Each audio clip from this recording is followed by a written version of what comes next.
ആരിഫ് ഹുസൈൻ അദ്ദേഹം പറഞ്ഞതുപോലെ ബ്രിഗേഡിയർ വേണു നായർ പറഞ്ഞതുപോലെ അല്ലേ, ഇനി ഒന്നും നോക്കണ്ട, റിറ്റാലിയേറ്റ് ചെയ്യുക, ഫിനിഷ് ചെയ്യുക അല്ലേ?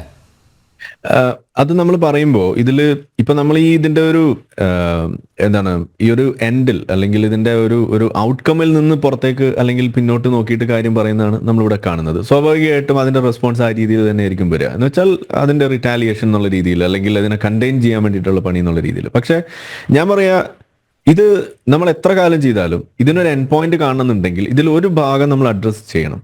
ആ സംഗതി എന്ന് പറഞ്ഞു കഴിഞ്ഞാൽ ഇവിടെ തുടക്കത്തിൽ പറഞ്ഞ പോലെ തീവ്രവാദത്തിന് മതമില്ല എന്നൊക്കെ നമ്മൾ പറഞ്ഞ് ഇങ്ങനെ തള്ളിമറിച്ച് നടക്കും. പക്ഷെ ഇവിടെ നമ്മൾ എന്താ കണ്ടത്, ഇവിടെ റിപ്പോർട്ട് പ്രകാരം കണ്ടത്, ചില വീഡിയോയിലൊക്കെ കണ്ടത്, നിങ്ങൾ മതം ഏതാണ് എന്ന് ചോദിച്ചിട്ട് ചില ആളുകളെ സ്പെയർ ചെയ്ത് വേറെ ചില ആളുകളെ കൊല്ലുന്നു എന്ന് പറയുമ്പോൾ അവിടെ സ്വാഭാവികമായിട്ടൊരു മതം തന്നെയായിരുന്നു അവിടെ പ്ലേ ചെയ്തത്. പിന്നെ കാശ്മീരിനെ കുറിച്ച് പറയുകയാണെന്നുണ്ടെങ്കിൽ അവിടെ ഈ ഒരു മതത്തിന്റെ പേരിലുള്ള തീവ്രവാദം അല്ലാതെ മറ്റൊരു തീവ്രവാദം അവിടെ ഉണ്ടായിട്ടില്ല.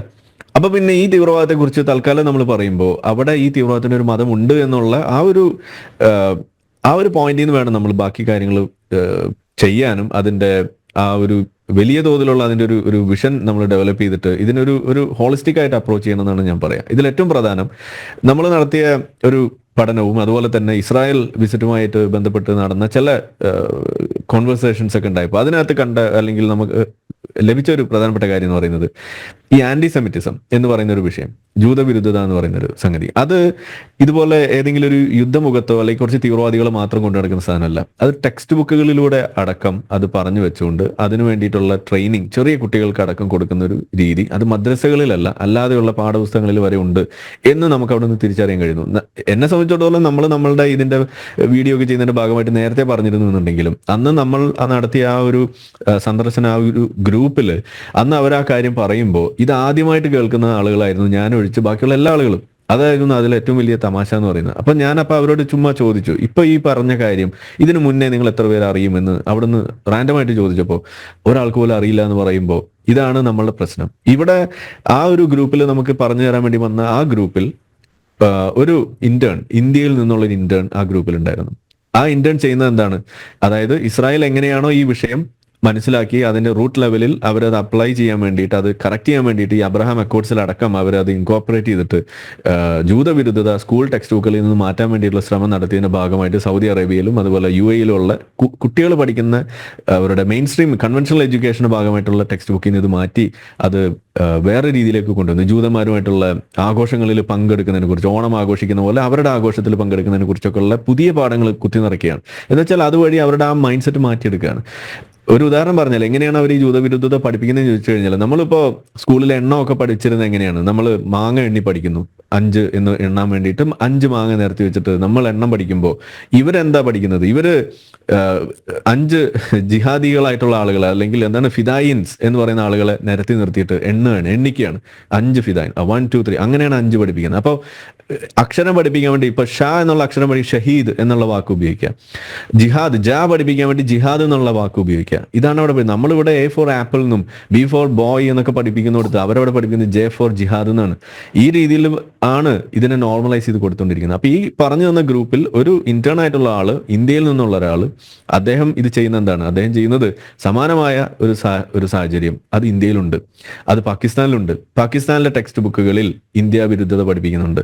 പാകിസ്ഥാനിലെ ടെക്സ്റ്റ് ബുക്കുകളിൽ ഈ എന്താണ് ഇൻഫിഡൽസിനെ ഫൈറ്റ് ചെയ്യുന്നതിനെ കുറിച്ച്, ഹിന്ദുക്കൾ എന്ന് പറയുന്ന ഒരു ഗ്രൂപ്പ് അവര് കാഫിറുകളാണെന്ന് പറയുന്ന രീതിയിൽ അവരോട് നമ്മൾ ചേരാൻ പാടില്ല എന്നുള്ള രീതിയിലുള്ള ആ ഒരു സെപ്പറേഷന്റെ ആ ഒരു സെക്ടേറിയനിസത്തിന്റെ ഒരു പാഠം അത് പാകിസ്ഥാനിൽ വ്യാപകമാണ്. കുട്ടികളിൽ അടക്കം അത് കൊടുക്കുന്നുണ്ട്. നമ്മൾ ഇഷ്ടംപോലെ പരിപാടികളൊക്കെ നിങ്ങൾ കണ്ടിട്ടുണ്ടാവും TV ചാനൽ. അപ്പം ഞാൻ പറയുന്നത് ഇതിനെ അഡ്രസ്സ് ചെയ്യണം. ഇത് ഇന്ത്യയിൽ ഇത് അഡ്രസ്സ് ചെയ്യേണ്ട ആവശ്യം വരുന്നില്ല. കാരണം നമ്മളിവിടെ എവിടെയും മുസ്ലിങ്ങൾ മുഴുവൻ കുഴപ്പക്കാരാണെന്നോ അവരെ മുഴുവൻ ഇതേപോലെ പിടിച്ച് കെട്ടണമെന്നൊന്നും നമ്മളെവിടെയും പഠിച്ചിട്ടില്ല, പഠിക്കുന്നുമില്ല, പഠിപ്പിക്കാനും പോകുന്നില്ല. പക്ഷേ പാകിസ്ഥാനിൽ അത് നടക്കുന്നുണ്ട്, ടെക്സ്റ്റ് ബുക്കുകളിൽ ഉണ്ട് എന്നുള്ളൊരു വസ്തുതയാണ്. അത് പഠനവിധേയമായിക്കൊണ്ടിരിക്കും. പക്ഷെ നമ്മളുടെ നാട്ടിൽ ഇതുവരെ അത് ആ രീതിയിൽ അഡ്രസ്സ് ചെയ്തിട്ടില്ല. അപ്പോൾ റിറ്റാലിയേഷനെ കുറിച്ച് നമ്മൾ പറയുമ്പോൾ പോലും നമ്മളൊരു സമവായത്തിനുള്ള ഒരു വഴി കൂടി കണ്ടെത്തണം. എന്തിനു വേണ്ടിയിട്ടാണ്? കാരണം ഇത് ഒന്നുമില്ലെങ്കിൽ നമ്മൾ അയൽരാജ്യമാണ്, എന്നും കലഹിച്ചുകൊണ്ടിരിക്കുക, യുദ്ധവുമായിട്ട് മുന്നോട്ട് പോകാന്ന് പറയുന്നത് നമ്മളെ സംബന്ധിച്ചിടത്തോളം പ്രശ്നമല്ല. കാരണം ഇതിപ്പോൾ പാകിസ്ഥാന്റെ പരോക്ഷമായ ഔദ്യോഗികമായ ഒരു സഹായം ഉണ്ടെന്ന് നമ്മൾ പറയുമെങ്കിലും പാകിസ്ഥാന്റെ സൈന്യമല്ല നമ്മൾ അറ്റാക്ക് ചെയ്തിരിക്കുന്നത്, അവിടുത്തെ തീവ്രവാദ കൂട്ടമാണ്. ആ തീവ്രവാദ കൂട്ടം അവർക്കും ഹെഡേക്ക് തന്നെയാണ് ഒരു പരിധി വരെ. അവർക്ക് പക്ഷെ അതിൽ നിന്ന് ഓവർകം ചെയ്യാൻ കഴിയുന്നില്ല. അപ്പൊ അങ്ങനെയുള്ള ഒരു സാഹചര്യത്തിൽ ഉണ്ടല്ലോ നേരത്തെ പറഞ്ഞ പോലെ വേണു സാറ് പറഞ്ഞ പോലെ ഈസയുടെ പിന്തുണയോടുകൂടിയാണല്ലോ ഇവർ അഴിഞ്ഞാടുന്നത്.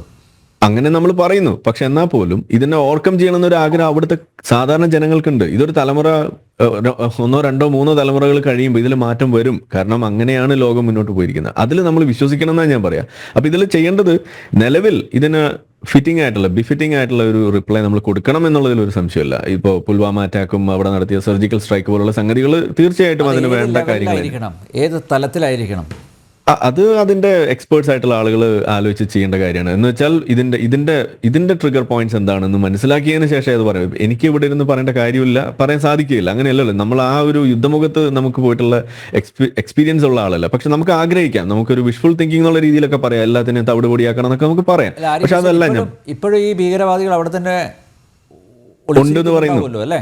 യെസ്, തീർച്ചയായിട്ടും അത് സാധ്യത ഉണ്ടല്ലോ. കാരണം ഇവർ വേഷം മാറി വന്നു എന്നാണ് പറയുന്നത്. അതിന്റെ ചില വാർത്തകൾ കണ്ടു. അപ്പോൾ അത് അന്വേഷണം നടക്കട്ടെ. ഞാൻ പറയുന്നത് ഇതിനൊരു ഹോളിസ്റ്റിക് ആയിട്ട് അപ്രോച്ച് ചെയ്യുമ്പോൾ ഈ ഒരു ഗസ്വായ് ഹിന്ദ് എന്ന് പറയുന്ന സാധനം നമ്മളുടെ ഔദ്യോഗികമായ ഒരു മേഖലയിൽ ഇത് എത്രമാത്രം നമ്മൾ ചർച്ച ചെയ്യുന്നുണ്ട്, ഇതൊരു ഗോളായിട്ട് അവിടെ വെച്ച് ഇതിനു വേണ്ടി പ്രവർത്തിക്കുന്ന തീവ്രവാദ സംഘടനകൾ അത് ഒരു ഗോളാക്കി വെച്ച് തീവ്രവാദത്തിലേക്ക് സംഘടനകളിലേക്ക് സിവിലിയൻസ് ആയിട്ടുള്ള ആളുകളെ റിക്രൂട്ട് ചെയ്യുന്നതിന് അവിടെ വഴിയുണ്ട്. ഇതിനൊന്നും പണമല്ല പ്രശ്നം, ഇതിൽ വിശ്വാസം തന്നെ ഇതിന് വലിയ ഒരു ഘടകമാവുന്നതാണ് ഞാൻ ഈ ഒരു എക്സ് മുസ്ലിം എന്നുള്ള രീതിയിൽ പറഞ്ഞത്. കാരണം നമ്മളെ സംബന്ധിച്ചിടത്തോളം ഒരു വിശ്വാസിയായിരുന്നപ്പോൾ നിങ്ങൾക്ക് 100 രൂപ തരാം വരൂ എന്ന് പറഞ്ഞാൽ ചിലപ്പോൾ ഞാൻ പോയില്ല. പക്ഷേ നീ ഇത് ചെയ്താൽ നിനക്ക് സ്വർഗം കിട്ടും, ഇത് ഒരു ദീനിന്റെ മാർഗത്തിൽ ചെയ്യുന്ന ഒരു ദീനിയായ പ്രവർത്തനമാണെന്ന് പറഞ്ഞാൽ ചിലപ്പോൾ ഞാൻ ആ വഴിക്ക് പോകും. ഈ രീതിയിലാണ് ഗിൽറ്റ് ട്രിപ്പിങ്ങും അതുപോലെ തന്നെ ഈ കൊതിപ്പിക്കലും പേടിപ്പിക്കലൊക്കെ വെച്ചുകൊണ്ട് ഒരു മുസ്ലിം ആയിട്ടുള്ള ഒരു ജിഹാദി പിറക്കുന്നത് അങ്ങനെയാണ്. അപ്പൊ മുസ്ലിമിനെ വഴിതെറ്റിക്കാൻ വേണ്ടി ഇവിടെ ഒരുപാട് സംവിധാനങ്ങളുണ്ട് ഈ ഇസ്ലാമിനകത്ത്. അതിലേറ്റവും പ്രധാനമാണ് ഇതുപോലെയുള്ള ഗസ്വായ് ഹിന്ദ്, അതുപോലെയുള്ള പല പല സാധനങ്ങൾ. അപ്പൊ ഇത് നമ്മൾ അഡ്രസ് ചെയ്യേണ്ട ഒരു വിഷയമാണ്. ഈ മതം, ഈ തീവ്രവാദത്തിന് മതമില്ല എന്ന് പറയുന്നതിലെ ആ മതം അത് ഇന്ന് ഇസ്ലാമാണെന്ന് നമ്മളത് അക്സെപ്റ്റ് ചെയ്ത് അക്നോളജ് ചെയ്ത് അതിന്റെ പ്രശ്നങ്ങൾ എങ്ങനെയാണ് അവിടെ വരുത്തുന്നതെന്ന് തിരിച്ചറിഞ്ഞ്, ആന്റിസെമിറ്റിസം ആണ് ഇതിലൂടെ ഉണ്ടാകുന്നതെന്ന് ജൂതന്മാർ മനസ്സിലാക്കി അതിനെ എങ്ങനെയാണോ ഫൈറ്റ് ചെയ്യാൻ തിരിച്ചറിഞ്ഞത് എന്ന് പറഞ്ഞ പോലെ നമ്മൾ ഫേസ് ചെയ്യുന്ന പ്രശ്നം ഈ ഗസ്വായ് ഹിന്ദാണ്. ഈ ഗസ്വായ് ഹിന്ദ് എന്ന് പറയുന്ന സാധനത്തിന് പിന്നിൽ ഒരു ഡോക്ടറിനുണ്ട്, ഇസ്ലാമിക് ഡോക്ടറിനുണ്ട്. ആ സാധനം അവിടെ പഠിപ്പിക്കുന്നുണ്ട്. അതിന്റെ പിന്നിൽ ഹിന്ദുക്കൾ, കാഫിറുകൾ, ഇൻഫിഡൽസ് എന്നൊക്കെയുള്ള വാക്കുകൾ അവിടെ ഉപയോഗിക്കപ്പെടുന്നുണ്ട്. ഇതൊക്കെ നമ്മൾ ആക്സെപ്റ്റ് ചെയ്ത് ഇതിനെ അഡ്രസ് ചെയ്യാനുള്ള ചില ബയലാട്രൽ വഴികൾ കൂടി നമ്മൾ പാകിസ്ഥാനുമായിട്ട് ഒരു അബ്രഹാം അക്കോർഡ്സ് ഇവിടെ ഉള്ളതുപോലെ നമുക്കൊരു അക്കോർഡ് തുറക്കാൻ കഴിയണം. ആ രീതിയിലേക്ക് അതും കൂടി നമ്മൾ ഇതിനകത്ത് ഇംപ്ലിമെന്റ് ചെയ്തില്ല എന്നുണ്ടെങ്കിൽ ഈ ഒരു പാറ്റേൺ ഇങ്ങനെ റിപ്പീറ്റ് ചെയ്തുകൊണ്ടിരിക്കും. കുറെ യുദ്ധം, കുറെ സിവിലിയൻസ് കൊല്ലപ്പെടും, വീണ്ടും യുദ്ധം, വീണ്ടും സർജിക്കൽ സ്ട്രൈക്ക്, ഇതിങ്ങനെ പോയിക്കൊണ്ട് കാലം ഇത് തള്ളി നീക്കേണ്ടി വരും. ഇതാണ് ഉണ്ടാവുക. അപ്പൊ ഇതിനും കൂടി ഒരു വഴി നമ്മൾ കണ്ടെത്തണം എന്ന് തന്നെയാണ് ഞാൻ പറയാം. ഹോളിസ്റ്റിക് ആയിട്ട് നമ്മൾ ഇതിനെ അപ്രോച്ച് ചെയ്യേണ്ട ഘട്ടം ആയിട്ടുണ്ട്. എനിക്ക് ആ ഒരു നിലയ്ക്കുള്ള നീക്കങ്ങൾ നമ്മൾ കാണുന്നില്ല. അതും കൂടി വന്നാലാണ് ഇതിന് ശാശ്വതമായ ഒരു പരിഹാരം കണ്ടെത്താൻ കഴിയുള്ളൂ എന്ന് തന്നെയാണ് ഞാൻ വിശ്വസിക്കുന്നത്. യെസ്.